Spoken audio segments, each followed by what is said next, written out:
अधिग्रहण बिल के विरोध में एकजुट हुए विपक्ष ने संसद से राष्ट्रपति भवन तक पैदल मार्च किया। सोनिया के नेतृत्व में नेताओं ने राष्ट्रपति के सामने रखी किसानों की समस्याएं।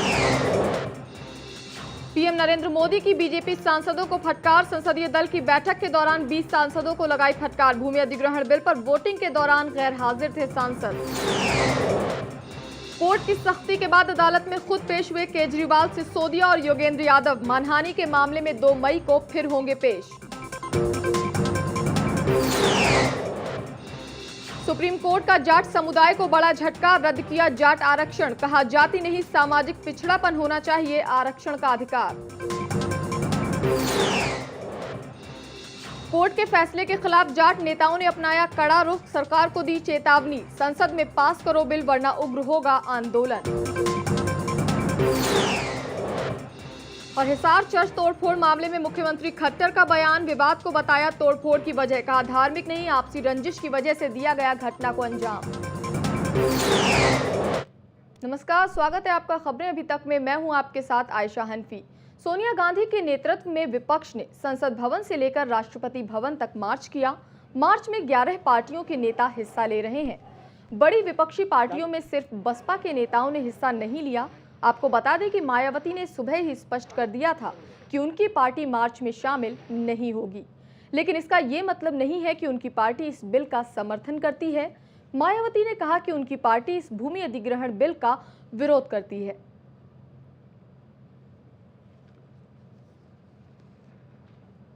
बिल्कुल हम सौंपने जा रहे हैं। राष्ट्रपति जी से निवेदन करेंगे कि वह इस सरकार पर दबाव डालें कि ये जन विरोधी कानून लाने का वे प्रयास कर रहे हैं, ये ना करें। सर, आपकी डिमांड है स्टैंडिंग कमेटी में इसको दोबारा भेजा जाए। ये इसको बिल्कुल एक समिति फिर से जांच करे। ये बिल पास हुआ था, जब हमने इसे पास किया था उस समय भारतीय जनता पार्टी ने इसका समर्थन किया था। हाँ, हम लोग सब ऑपोजिशन पार्टियां जा रहे हैं, कोई 10-12 पार्टियां हैं और हम चाहते हैं कि ये जो ऑर्डिनेंस है छोटे किसान के हितों के खिलाफ है, इसको वापस लिया जाए। देखिए, जहां किसानों की सहमति को और दूसरी ओर पर जहां कॉम्पनसेशन प्रदेश सरकार को देने का बात करी है, इंडियन नेशनल लोकदल इसका कड़ा विरोध करती है। Yeah, that's right. So we have actually passed the land acquisition bill, which we had the unanimous support of the House, including the BJP. Now, as you know, they've introduced a number of amendments which would bring in a lot of loopholes and make it very difficult for farmers to get a fair shake. So we felt that the time had come to really stand up against this bill. As you know, it's been opposed in the Rajya Sabha also, and now we're drawing the attention of the President to the concerns of all the opposition parties. All the parties are united here. They intend to pass it from the Rajya Sabha. Of course, Rajya Sabha, we have the majority. They can't bulldoze it as they have done it in Lok Sabha. You know, they are deaf and dumb with regard to the farmers' interest. This is never done at any time. That, annulling everything by an ordinance, it is impossible. उधर संसद में मंगलवार को कार्यवाही शुरू होने से पहले बीजेपी सांसदों को पीएम की फटकार का सामना करना पड़ा। दरअसल सदन की कार्यवाही शुरू होने से पहले बीजेपी ने संसदीय दल की बैठक बुलाई थी। बैठक में प्रधानमंत्री नरेंद्र मोदी भी मौजूद थे। यूं तो इस बैठक में पीएम अपनी विदेश यात्रा के बारे में जानकारी देने वाले थे, लेकिन बैठक के दौरान उन 20 सांसदों को शर्मिंदगी उठानी पड़ी जो भूमि अधिग्रहण बिल पर वोटिंग के दौरान सदन से गायब थे। जानकारी के मुताबिक संसदीय दल की बैठक के दौरान संसदीय कार्य मंत्री वेंकैया नायडू ने उन 20 सांसदों का नाम लिया जो बिल पर वोटिंग के दौरान अनुपस्थित थे। बताया जाता है कि अनुपस्थित सांसदों से नाराज प्रधानमंत्री ने सभी 20 सांसदों को भरी बैठक में खड़े होने को कह दिया। पीएम ने कहा कि आप सभी 20 सांसद खड़े हो जाइए ताकि बाकी लोग आपको देख सकें। गौरतलब है कि अनुपस्थित सांसदों में वरुण गांधी, पूनम महाजन, बाबुल सुप्रियो और प्रतिमा मुंडे भी शामिल थे। इस बैठक में राज्यसभा में बिल को पास करवाने को लेकर सरकार की रणनीति पर भी चर्चा हुई। विपक्ष के भारी विरोध के बीच सरकार ने लोकसभा में भूमि अधिग्रहण बिल को पास करवा लिया है, लेकिन राज्यसभा में उसके सामने बड़ी चुनौती है। राज्यसभा में सरकार के पास बहुमत की कमी है। दूसरी तरफ विपक्ष ने बिल के खिलाफ संगठित होकर सरकार से मोर्चा ले लिया है।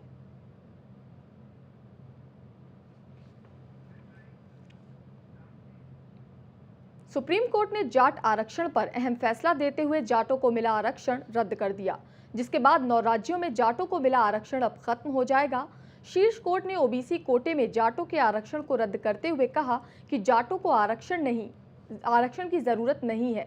आरक्षण के लाभों का विस्तार जाट समुदाय तक करने वाली केंद्र की अधिसूचना को सुप्रीम कोर्ट ने निरस्त कर दिया।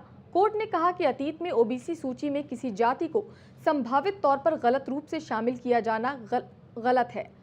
सुप्रीम कोर्ट ने अपने फैसले में कहा कि जाट जैसी राजनीतिक रूप से संगठित जातियों को ओबीसी सूची में शामिल करना दूसरे पिछड़े वर्गों के लिए सही नहीं है और ओबीसी कोटे के तहत जाटों को दिए गए आरक्षण को रद्द कर दिया। आपको बता दें कि लोकसभा चुनाव से पहले तत्कालीन यूपीए सरकार ने आरक्षण की अधिसूचना जारी की थी, जिसके तहत दिल्ली, हरियाणा, हिमाचल प्रदेश, उत्तराखंड, बिहार, गुजरात समेत 9 राज्यों में आरक्षण को लेकर अधिसूचना जारी की गई थी और इसे मोदी सरकार ने भी जारी रखा था।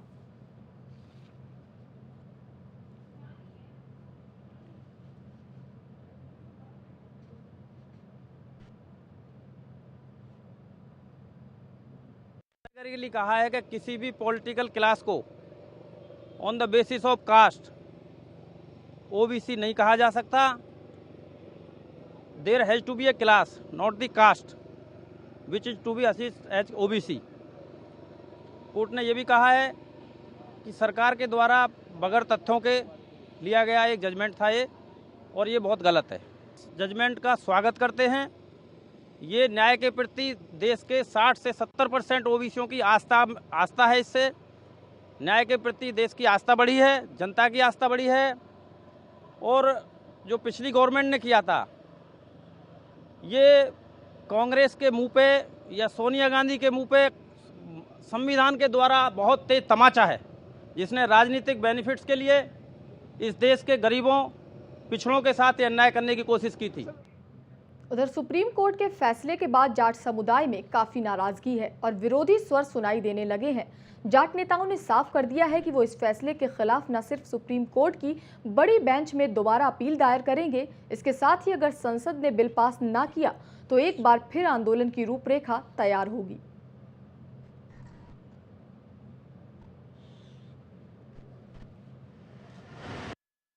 लोग कोर्ट के फैसले से बिल्कुल भी संतुष्ट नहीं है। हो सकता है कोई तथ्य कोर्ट के ने नज़रअंदाज किया हो। 9 राज्यों में उनमें रिजर्वेशन था, जिनमें ऑलरेडी राज्यों में रिपोर्ट के आधार पे था। लेकिन हम लोग इसको बिल्कुल ऊपर भी जाएंगे, इससे आगे भी इसको दरखास्त लगाएंगे, सुप्रीम कोर्ट की बड़ी बेंच के लिए भी लगाएंगे और आंदोलन की तैयारी भी करेंगे। जैसे शाहबानो केस में हुआ था, संसद इस फैसले को पलटे। अगर संसद इस फैसले को नहीं पलटती तो हम इसका आंदोलन के लिए भी जाएंगे। सुप्रीम कोर्ट के जजों ने, हम लोग ये मान के चलते हैं कि जो पहलों का जिक्र किया वो अपने हिसाब से किया है। उन्होंने ना धरातल को देखा है, ना हमारी बात को सुना गया है जो हमने कही है। तो जो बात उनकी समझ में आई, उन्होंने फैसला दिया, वो जज है, हम उनका सम्मान करते हैं। लेकिन हम लोग इस मामले को शाहबानो केस की तर्ज पे या तो संसद इसको बदले और नहीं तो देश भर में व्यापक आंदोलन होंगे, उसकी जिम्मेदारी सरकार की होगी। वित्त मंत्री अरुण जेटली ने मंगलवार को लोकसभा में आम बजट पर विपक्ष के हमलों का जवाब दिया। सोमवार को सदन में आम बजट पर चर्चा शुरू हुई और विपक्ष ने बजट पर तीखा हमला बोलते हुए इसे गरीब विरोधी कॉरपोरेट बजट करार दिया। इसके जवाब में जेटली ने मंगलवार को कहा कि बजट में सभी का ध्यान रखा गया है और किसी के भी साथ भेदभाव की बात बेबुनियाद है। जेटली ने कहा कि उन्होंने बजट में किसी भी राज्य के साथ भेदभाव नहीं किया।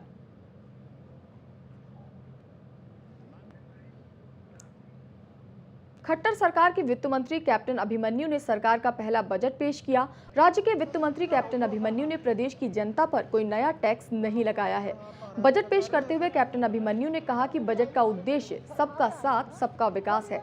बजट में रोजगार को बढ़ावा देने पर जोर दिया गया है। कैप्टन अभिमन्यु ने ग्रामीण क्षेत्रों और युवाओं के लिए रोजगार उपलब्ध कराने के लिए विशेष प्रयास करने की बात कही।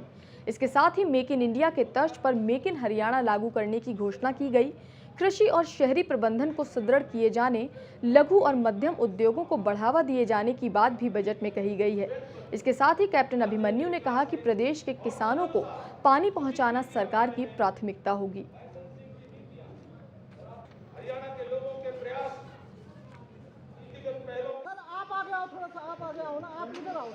प्रदेश में विनिर्माण क्षेत्र को बढ़ावा देने के लिए सूक्ष्म, लघु एवं मध्यम उद्यम क्षेत्र और व्यापार की सहूलियत पर विशेष बल देते हुए नई उद्योग नीति 2015 बना रही है। हमारी सरकार ने माननीय सर्वोच्च न्यायालय के आदेशों के दृष्टिगत कुंडली मानेसर पलवल एक्सप्रेसवे का कार्य फिर से शुरू करवाने की पहल की है। सतलुज यमुना लिंक नहर का निर्माण कार्य शीघ्र करवाना तथा BML Hansi branch Butana branch बहुउद्देशीय लिंक चैनल को जोड़ना हमारी सरकार की प्राथमिकता है। हम यह सुनिश्चित करने के लिए वचनबद्ध हैं कि हरियाणा को सभी अंतरराज्यीय नदी जल समझौतों से अपने हिस्से का पानी मिले। कैप्टन अभिमन्यु ने बजट में महिला और बाल विकास के लिए 1193 करोड़ 29 लाख रुपए की घोषणा की। साथ ही बजट में गरीबी रेखा से नीचे की विधवाओं की लड़कियों की शादी के लिए 41,000 रुपए देने का प्रावधान भी किया। महिला एवं बाल विकास विभाग के लिए मैं 1193.29 करोड़ रुपए की राशि आवंटित कर रहा हूँ। इसमें 976.33 करोड़ रुपए का योजनागत परिव्यय शामिल है। यह योजनागत परिव्यय वर्ष 2014-15 के संशोधित अनुमानों से 8.83% अधिक है। माननीय प्रधानमंत्री श्री नरेंद्र मोदी द्वारा 22 जनवरी 2015 को पानीपत से बेटी बचाओ बेटी पढ़ाओ कार्यक्रम का शुभारंभ किया है। राज्य सरकार ने बालिकाओं के संरक्षण और समाज में उनका उचित हक दिलाने के उद्देश्य से बेटी बचाओ आशा प्रोत्साहन योजना, आपकी बेटी हमारी बेटी योजना और कन्या कोष योजना शुरू की है। मुख्यमंत्री विवाह शगुन योजना शुरू की गई है, जिसके तहत अनुसूचित जातियों, विमुक्त जनजातियों, अपरिवास जातियों और गरीबी रेखा से नीचे जीवन यापन कर रहे समाज के सभी वर्गों की विधवाओं को लड़की की शादी पर 41। उधर हरियाणा बजट पर पूर्व मुख्यमंत्री भूपेंद्र सिंह हुड्डा ने अपनी प्रतिक्रिया दी है। उन्होंने कहा कि सीएम खट्टर ने बजट में ब्याह के गीत गाए हैं, एक ऐसा गीत जो कि सच नहीं होता। हुड्डा ने कहा कि सरकार ने करीब 26,000 करोड़ का अतिरिक्त कर्ज लिया है और राज्य कर्ज के बोझ में दब गया है। बजट जो है, ब्याह के गीत वित्त मंत्री जी ने अच्छे गाए हैं, लेकिन ब्याह के गीत सच्चे नहीं होते हैं। कर्जे की बात इन्होंने कहा कि भाई कर्जा बहुत था हरियाणा पे। इस एक साल का बजट दिया जो इन्होंने, इनकी सरकार आने के बाद 26,000 करोड़ के कर्जे में और डुबाने जा रहे हैं प्रदेश को, जो कि 26,000 कर्जा एक साल में मेरे ख्याल में पहले कभी नहीं हुआ, इतना ये डुबाने जा रहे हैं। ऑलरेडी जो है कर्जा इन्होंने 8,000 करोड़ से ज्यादा ले लिया, और जो देखा है इन्होंने, मैं समझता हूँ 71,000 से, जो पिछले साल 71,000 छोड़ के गए थे हम, वो 71,000 कर्जा बढ़कर मेरे ख्याल में 96,000 हो रहा है। तो 25,000 का कर्जा एक साल में लेके ये क्या करना चाहते हैं। समस्त भारतीय पार्टी की प्रदेश अध्यक्ष नीलम अग्रवाल ने भी खट्टर सरकार के बजट पर अपनी प्रतिक्रिया दी। भिवानी में पत्रकारों से चर्चा के दौरान नीलम अग्रवाल ने बजट को निराशाजनक बताया। उनका कहना था कि सरकार ने राजकोषीय घाटे को कम करने के लिए बजट में कोई प्रावधान नहीं किया है। उल्टा सरकार ने जो बजट पेश किया है उससे कर्ज के बोझ तले दबा हरियाणा और कर्ज में डूब जाएगा। इसके साथ ही सभापा प्रदेश अध्यक्ष ने बेटी बचाओ बेटी पढ़ाओ अभियान को लेकर भी खट्टर सरकार पर निशाना साधा और इस अभियान के लिए कोई विशेष पैकेज न दिए जाने पर सरकार की निंदा की और कहा कि ये बजट आम जनता के हित में नहीं है।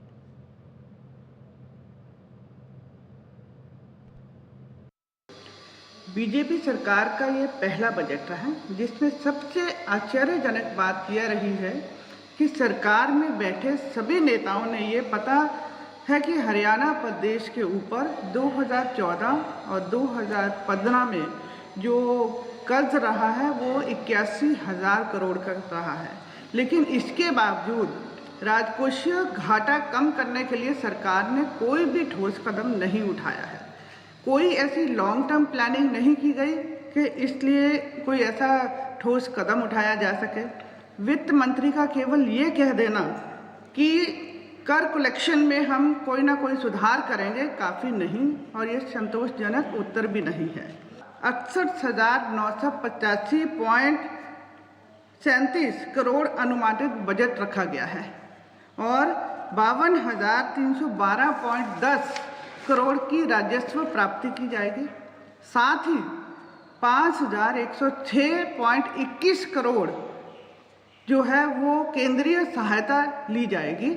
इसका मतलब यह हुआ कि 11,567.56 करोड़ का जो गैप है वो सरकार कर्जा लेगी, जबकि हरियाणा के ऊपर पहले ही इतना कर्जा चढ़ा हुआ है।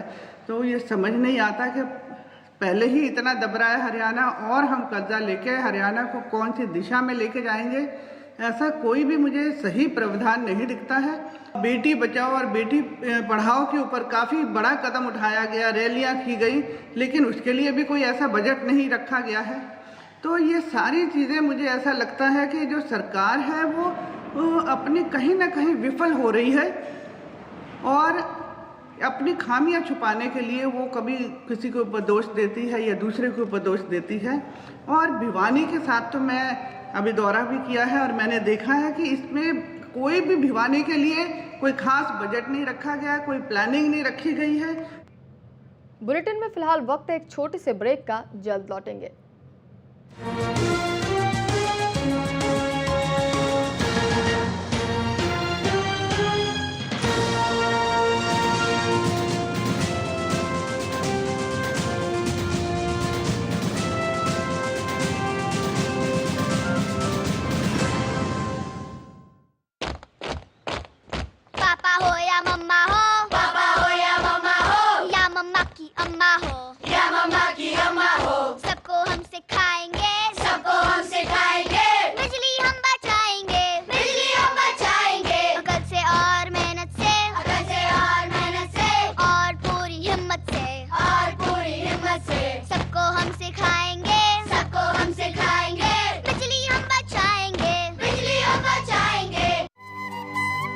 संस्कार से सम्मान तक, अत्याचार से अपमान तक, सेहत से निदान तक, रसोई से पकवान तक, फैशन से मुस्कान तक, संस्कृति से पहचान तक।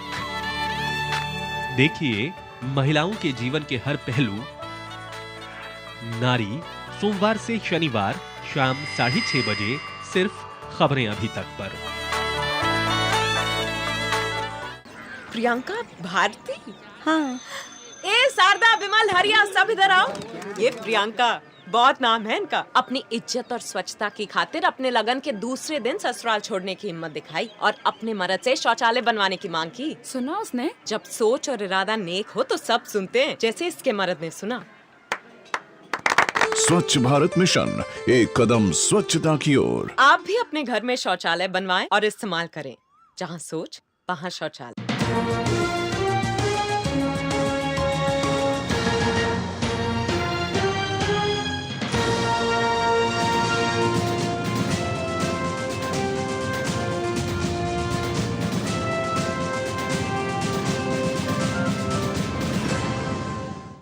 ब्रेक के बाद एक बार फिर स्वागत है आपका। आगे बढ़ेंगे। हरियाणा सरकार ने गौ संरक्षण और संवर्धन बिल विधानसभा में रखा, जिसे ध्वनि मत से पारित कर दिया गया। राज्यपाल अभिभाषण पर चर्चा के बाद प्रस्ताव रखते हुए कृषि और पशुपालन मंत्री ओम प्रकाश धनखड़ ने कहा कि ये बिल देश में गौ हत्या पर सबसे कठोरतम कानून होगा, जिसमें गौ हत्या करने वालों को 3 से 10 साल की सजा और 1 लाख रुपए के जुर्माने तक का प्रावधान किया गया है।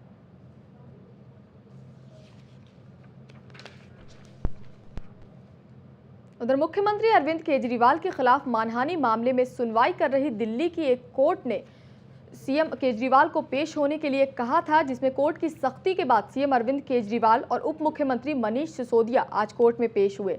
आपको बता दें कि साल 2013 में सुरेंद्र कुमार शर्मा नाम के एक वकील की तरफ से अरविंद केजरीवाल के खिलाफ मानहानि का मुकदमा दायर किया गया था।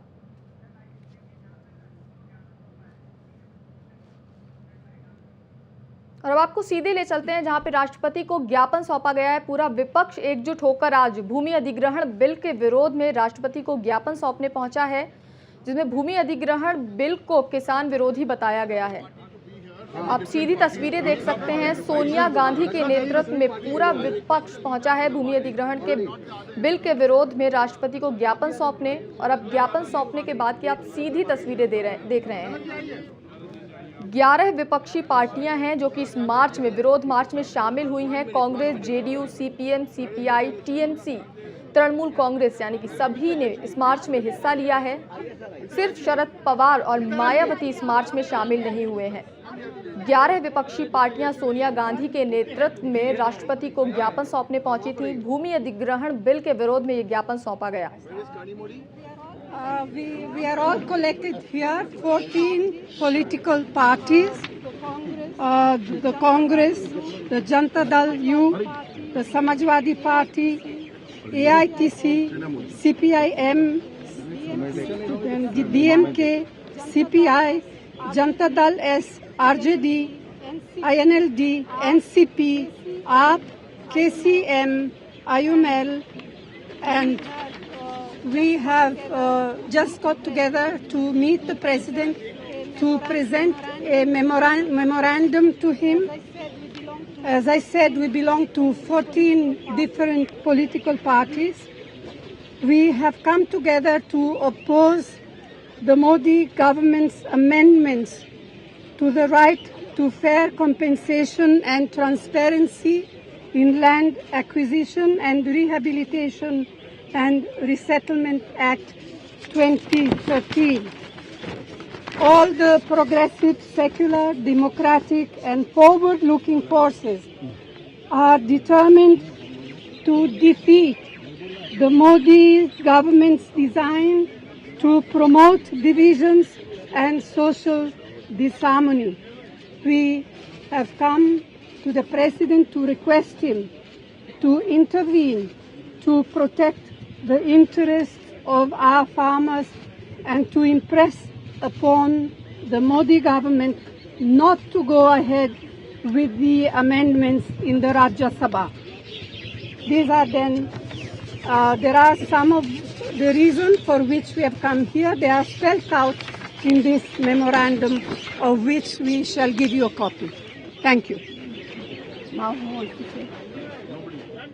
तो आप सोनिया गांधी को सुन रहे थे, जो राष्ट्रपति को ज्ञापन सौंपने के बाद उन्होंने कहा है कि किसानों के समर्थन के लिए वो यहां आई हैं। उनके साथ साथ 11 और पार्टियों ने, जिन्होंने विपक्षी पार्टियां हैं जिन्होंने उनका साथ दिया है, सभी का कहना है कि भूमि अधिग्रहण बिल में किसानों के हित में कुछ नहीं है, इसलिए इस बिल को पास ना होने दिया जाए राज्यसभा में, जिसके लिए वो राष्ट्रपति के पास ज्ञापन सौंपने आई थी। आगे बढ़ेंगे। अभी शरद यादव कुछ कह रहे हैं, सीधे आपको वहां ले चलते हैं और सुनाते हैं कि शरद यादव क्या कुछ कह रहे हैं। हम सब लोग 69% लोग जो हैं वो आज सब तरह से बिखरे हुए थे, एक होकर के आए हुए हैं। ये लड़ाई आज तो एक तरह से ये लड़ाई का आगाज है। अब ये लड़ाई हम लोग गांव, देहात, बाजार, नौजवानों में सब जगह फैलाएंगे और ये लड़ाई जो है उसका तो यहाँ से एक तरह से हम लोगों ने बिगुल बजाया है। ये बिगुल जो है वो यहीं नहीं ठहरेगा, ये बिगुल पार्लियामेंट में भी और देश के हर इलाके में, और किसान के आसपास ही देश है। इस देश के किसान ने ही हमें आत्मनिर्भर बनाया भोजन के मामले में, किसी चीज में आत्मनिर्भर नहीं है। उसके खेत और खलियान को छीनना हम देश की सबसे बड़ी खराब चीज मानते हैं और इसीलिए हम सब लोग आए हैं। और ये लड़ाई आर पार होगी और इस लड़ाई को जब तक होगा तब तक हम लोग लड़ेंगे और हम सभी पार्टियों के लोग यहाँ इसलिए आए हुए। आप सबका हम बहुत बहुत धन्यवाद देते हैं और जितने नेता आए हुए उनका भी सबका आभार मानते हैं और एमपी जो आए हुए हैं उनका तो हम बहुत आभार मानते हैं। मेमोरेंडम कॉपीज पार्लियामेंट के गेट नंबर 12 पे मिलेंगी, जो राष्ट्रपति जी को मेमोरेंडम नहीं सभी भाई। तो आप जेडीयू अध्यक्ष शरद यादव को सुन रहे थे। जेडीयू भी साथ दे रही थी इस विपक्ष मार्च में। सोनिया गांधी के नेतृत्व में जो मार्च हो रहा था विपक्षी पार्टियों का, जेडीयू भी उसमें साथ थी और शरद यादव का साफ कहना था कि अभी हम अलग अलग थे, अब हम एकजुट होकर इस भूमि अधिग्रहण बिल के विरोध में खड़े हुए हैं। अभी तो बिगुल बजाया है, आगे आगे देखिए कि वो इसके विरोध में क्या कुछ करते हैं। अब गाँव गाँव तक जाएंगे वो इसके विरोध में, लेकिन भूमि अधिग्रहण बिल को पास नहीं होने देंगे। फिलहाल आगे बढ़ेंगे। पश्चिम बंगाल में 71 वर्षीय नन से दुष्कर्म का मुद्दा लोकसभा में जोर शोर से गूंजा। विपक्ष ने घटना पर रोष जाहिर करते हुए सरकार के प्रति अपनी नाराजगी जाहिर की और महिला सुरक्षा के प्रति सरकार को असंवेदनशील बताया।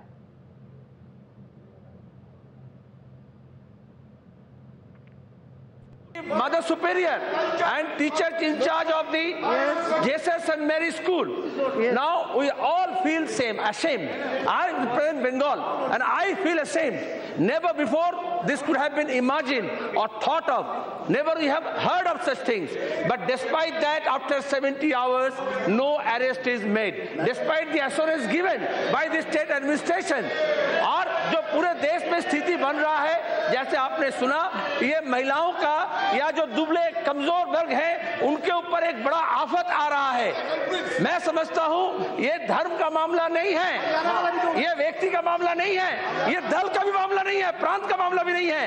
पूरे विदेश में देश में हमारा सर झुक रहा है कि हम जो शिक्षा देने आए, जो राज मदर टेरेसा दिया पूरे विश्व को, आज उस राज में अगर सिस्टर होने के नाते उनके साथ ये उन्नति हो रही है और सरकार नाकाम है, पूरा हाउस को इसको कंडेम करना चाहिए।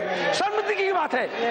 और केंद्र सरकार की भी जिम्मेदारी है। महिला या अक़लियत के ऊपर कोई अत्याचार होता है तो केंद्र सरकार भी राज्य सरकार से पूछे। Yes, yes, look, madam,